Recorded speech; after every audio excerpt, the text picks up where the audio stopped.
YouTube, Pewsily here. We've got the basically first segment for the Merchant Fabled. So just going to start off. So it's probably going to be 3, maybe 4 parts, and here we are just with the actual deck list itself. So I'll run over everything for you, just kind of explain why bits and bobs are in there. So let's run over it all. We start off with 3 Fabled Kashano, 3 Solkius, 2 Cerebral, 3 Grimro, 3 Cruise, 3 Solkius, and 3 Level Leader. Next line, 3 Magical Merchant, 3 Lila, 3 Raikou, 1 Quillbot Hedgehog, 2 Necrogardener, 1 Sangan, 1 Gauze. You got 1 Honest, 1 Card Destruction, 1 Heavy Storm, 1 Foolish Burial, 1 Pot of Avarice, and 1 Charge of the Light Brigade. So this is the whole sort of deck in total. Just so you can see it all there. Now, as you can see, it's very, very, very monster heavy. Just 5 spells, no traps, and the idea obviously is just to smash through and OTK always. So the main things that you're going to be looking for here are these 2, Kashano and Solkius, and Level Eater. So these are the major main cards here, and it's all facilitated by Fabled Cruise. So, for instance, if you have a Fabled Kashano in your graveyard and a Cruise in your hand, you can discard the Cruise to add Kashano back to your hand, and Cruise's effect will activate. Or Cerebral, you could do that as well just to get a tuner in there. And of course you can search all of this out with Grimro, so it's quite easily toolbox to get everything that you need. Next you got the Fabled Solkius. So send 2 cards from your hand to the graveyard to special summon it. So a lot of the time you want to be sending stuff like these, but it doesn't have to be a Fabled monster, it's the bit to bear in mind. So if you've got Level Eaters in your hand, you can send those, or the Necro Gardeners or this, or anything like that, you can send those from your hand to the graveyard to special summon the Solkius. So he's going to be a large part of your non-tuner fodder. This guy's obviously a tuner, this guy's a tuner, this guy's a tuner. So the fact that you can keep on looping this guy out, as long as you've got 2 cards in your hand, means you can continuously have non-tuner fodder, and the same there with Level Eater.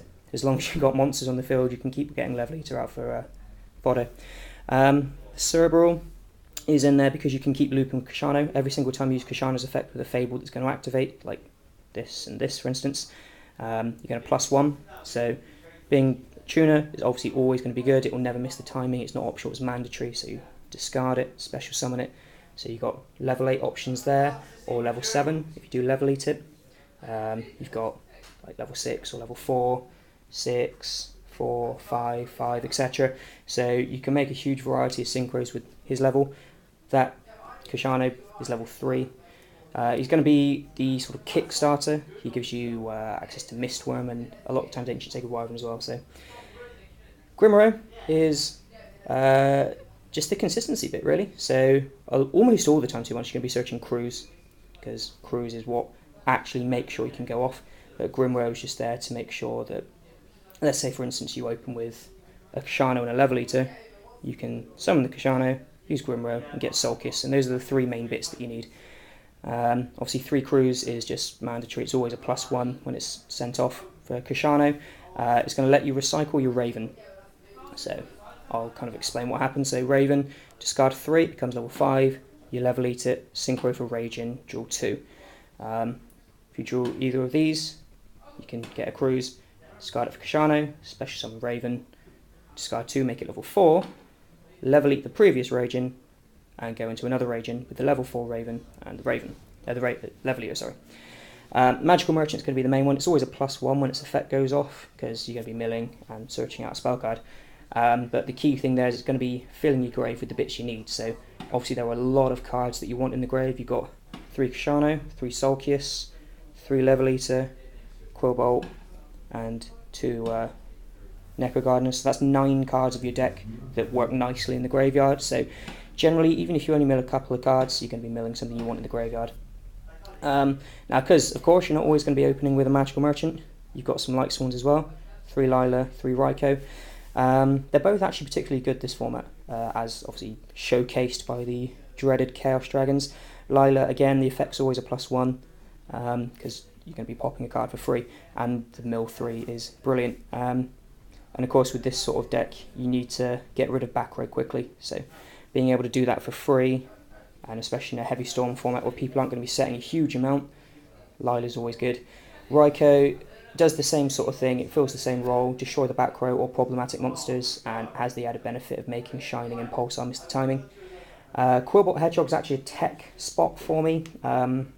This is one of those decks where your tech card can change the deck, so Quillbot was one that I went for, where unfortunately a lot of the time you don't fully OTK. Quillbot gives you the option to be able to then continue afterwards, so it's level 2, which is a nice level for Fabled, because there you are, there's a free Raging.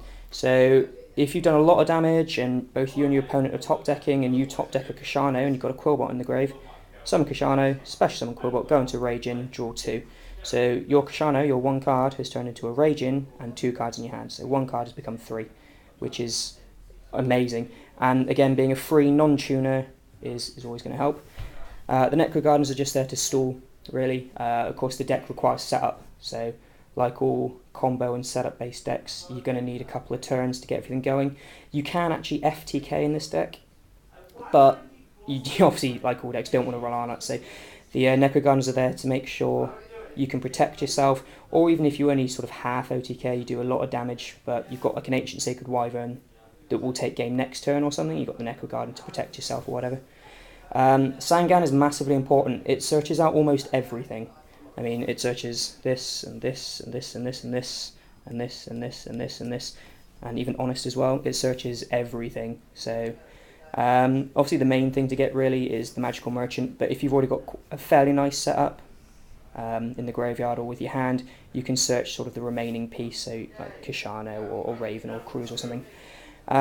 Gauze, you're not going to be setting anything, and Gauze is Gauze.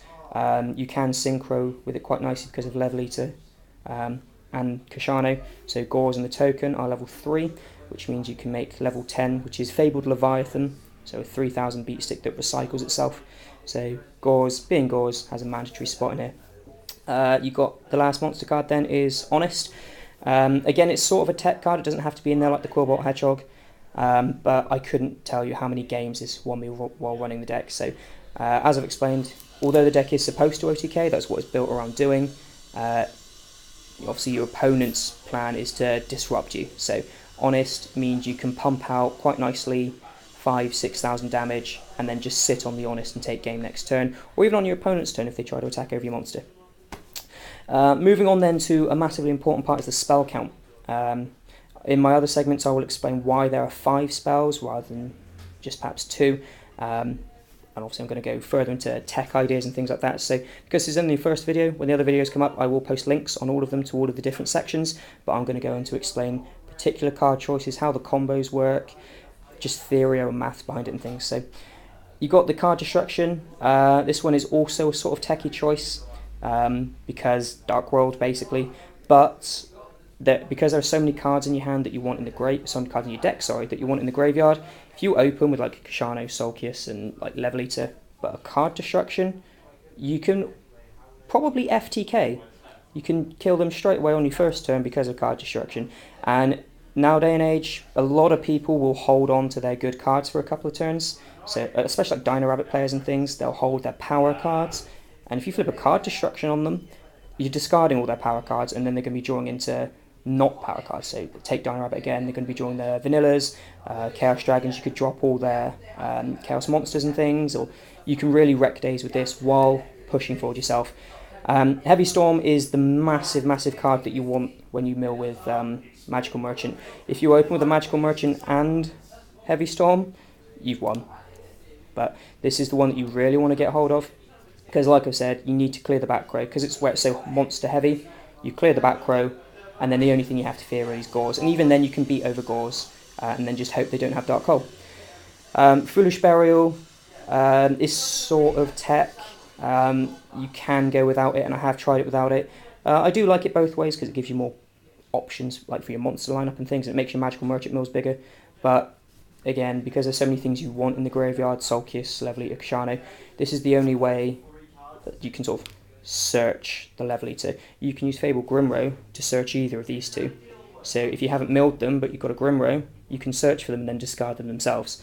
The Foolish Burial is the only way to more quickly ensure you're going to get the Level Eater, and that's why I like it in there. Avarice, basically, you ran it at 2 or 3 when it was there, but it just means that you keep recycling your cruises and your Grimros.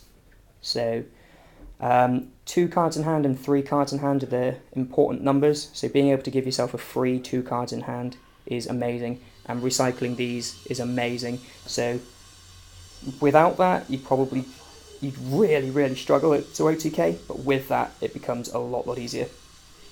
And Charge of the Light Brigade is sort of on a similar part of Foolish Burial. In it's kind of techie, you can go without it, but it's nice to have free mill 3, and the fact that you do it like in your main phase 1 or something means that if you milled with that and you milled some good stuff, you can then go off.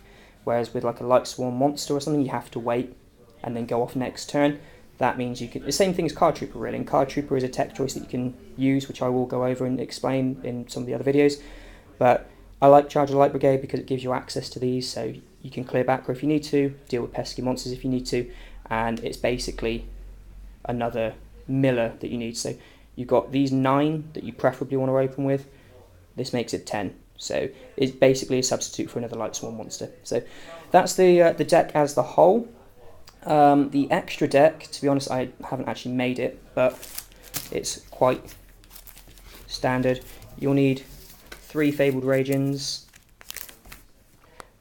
all of those. Leviathan is key, a Valkyrus, maybe you could get away with just one of, and Unicorn is very nice. It's also important to note that you'll need Magical Merchant, not Magical Merchant, but you'll need Hyper Librarian and Mistworm as well. Mistworm being level 9 is another way that you can clear the field, because you can go Soulkiss, Kashano and Level Eater into Mistworm, clear an entire field, because a lot of the times nowadays you'll see there are less than 3 cards on a field, clear the entire field and then push for game. And because it's got a 2/500 body, then if you go into Ancient Sacred Wyvern and then bring out a Level Eater, that by itself is game if you haven't taken any damage. So you've got the Mistworm on 2/5, the Level Eater on 600, attack with both of those, and your Ancient Sacred Wyvern will be on 5,200. So there we are, that's the deck as the whole. Keep your eyes peeled for the other segments basically. Like I said, I'm going to go into an awful lot more detail in all these segments on different areas of the deck. It's a very complicated deck to get your head around, and then hopefully I'm going to be able to finish it all off, showcasing it for you, putting it in an actual duel. So there you go guys, thumbs up.